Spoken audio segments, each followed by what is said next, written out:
Man. So, guys, ESPN released their updated college football offseason FPI top 25, or actually, they just updated the entire thing, and we're going to be reacting to it. I'll give my thoughts. What do I think about where the teams are ranked after kind of the whole transfer portal situation? I know that I think the second window is still open, but yeah, some intriguing placements for sure, with Ohio State coming in at number 1.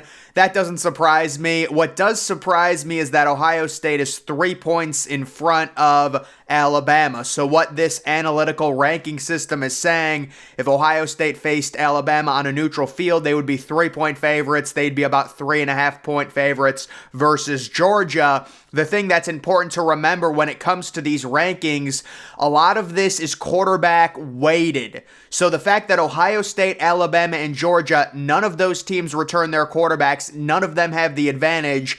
The reason Ohio State is number 1, I surmise, is mainly because of just the ridiculous recruiting class they had in 2021. You've got JTT, you've got Jack Sawyer, you've got Michael Hall Jr., and then you've got Marvin Harrison Jr., Trevion Henderson, Mayan Williams, Emeka Ibuka. Very, very talented players for Ohio State. I'm not surprised that they're number 1, but I am surprised that they're 3 points in front of Bama.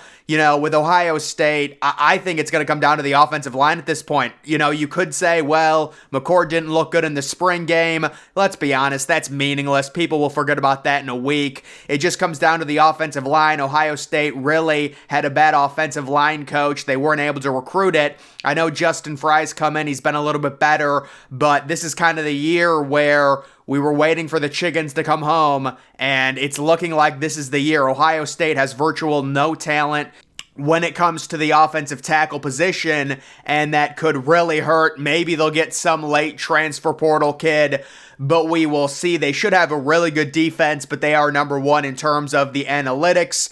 Alabama at number 2, I mean, it's no surprise. They're top 2 or 3 in terms of their recruiting every single year. I know, Jalen Milroe and Ty Simpson didn't look too good in the spring game. Again, I'm not concerned, The spring game is meaningless, guys. Come on. Georgia at number 3. Carson Beck, he looks like the Nutcracker. But yeah, I mean, Georgia, listen, you've got to give them respect. The way they recruit, they're just so deep, especially on defense. They just stack talent on top of talent. And those 3 teams are really separating themselves. Once again, it's funny, you look back at the 2022 preseason top 25, the top 3 teams were Bama, Ohio State, and Georgia. And once again, Ohio State, Bama, and Georgia. Who would have thought? At number 4, it's LSU. So, yeah, there's a ton of hype with LSU. Harold Perkins looks like possibly the next Micah Parsons beast along the defense. You've also got Jaden Daniels, very veteran quarterback, Brian Kelly. They had some really good games last year. Should they be number 4? Probably not. Maybe they should be like number 7 or number 8, maybe a little bit lower. But I do think LSU, based on their talent, based on their quarterback, the fact that Jane Daniels has the experience that he does, when you compare it to Georgia and Alabama's QB situation, they do have an advantage in terms of that. And we know they stack talent every year. This is one of the most talented rosters in college football. So they're ranked number 4. Texas coming in at number 5. Returning Quinn Ewers. It'll be interesting to see how Ewers is next year. He really has a chance. The former number 1 overall player in the country goes to Ohio State, transfers to Texas. He's got Xavier Worthy. They do lose Bijan Robinson, but that is basically the only player that Texas loses. They should return a lot of overall talent there. So Texas, maybe it's a little bit high, but I will caution people, if you pay attention to ESPN FPI, I think Texas, they finished the season like ranked 7th in terms of FPI, and they had like 4 or 5 losses. So it's just par for the course with FPI loving Texas. Michigan at number 6. So I'm guessing people will think Michigan may be a little bit low. This is based off of recruiting. Believe it or not, Jim Harbaugh, after beating Ohio State in 2021, they kind of fell off the table due to the NIL situation in recruiting, and the overall analytical model doesn't like Michigan's roster makeup in terms of their talent because they haven't recruited as well. That's not to say that Michigan can't make the playoffs. Certainly they could make it for a third straight year.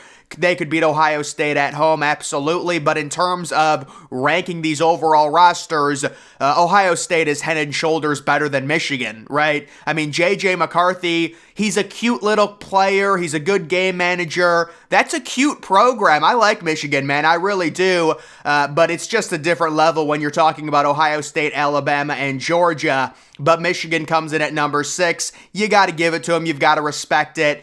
And then you do have USC at number 7. We're returning Caleb Williams. It's going to come down to that defense. How bad is it? I know they've got Alex Grinch. A lot of people don't like him. Lincoln Riley, we know he's not a defensive coach. He probably doesn't even know what a defensive scheme is at this point. I mean, I'm not hating on Lincoln Riley. The dude produces basically the Heisman winner every single season. I respect it. I mean, Lincoln Riley, legitimately, it's like a cheat code. So the number 1 overall pick, Baker Mayfield, number 1 overall pick, Kyler Murray, and now another number 1 overall pick, Caleb Williams. Seriously, I don't know if I should say Caleb Williams is an auto lock to go number 1, because maybe Drake may if someone loves him, but I would be shocked based on how the NFL is going if Caleb Williams was not the number 1 overall pick. And it's just going to come down to their defense. You know, losing Jordan Addison is tough. They got some transfer portal linebackers. We'll see if they shored that up at all. I know they just got a big defensive tackle as well, using some nice NIL money. You've got Clemson at number 8. You know, Clemson is kind of falling off the table a little bit. They had an issue with the NIL, but I really think Clemson's going to be a sneaky good team in the ACC this year. Everyone's talking about FSU, and rightfully so. Cade Klubnik's a beast. Will Shipley's a beast. They always have a good defense.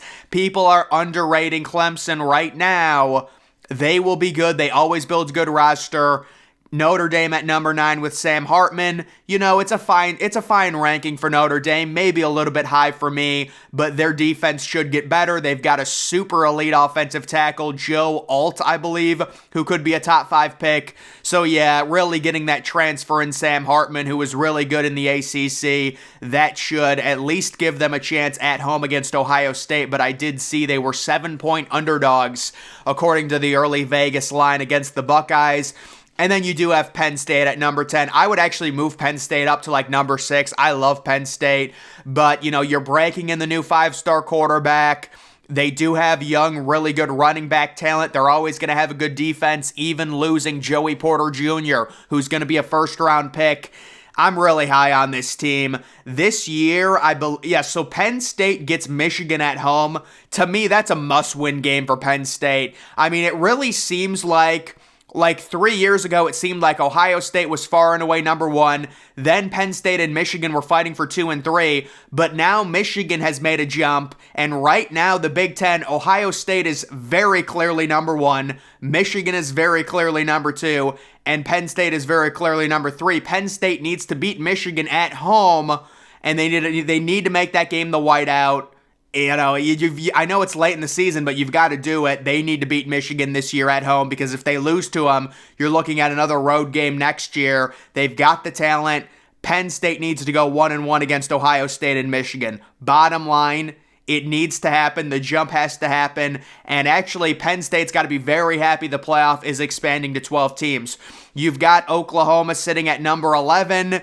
You know, it's respectable. People are going to say this is way too high for Oklahoma, but I think they've recruited well.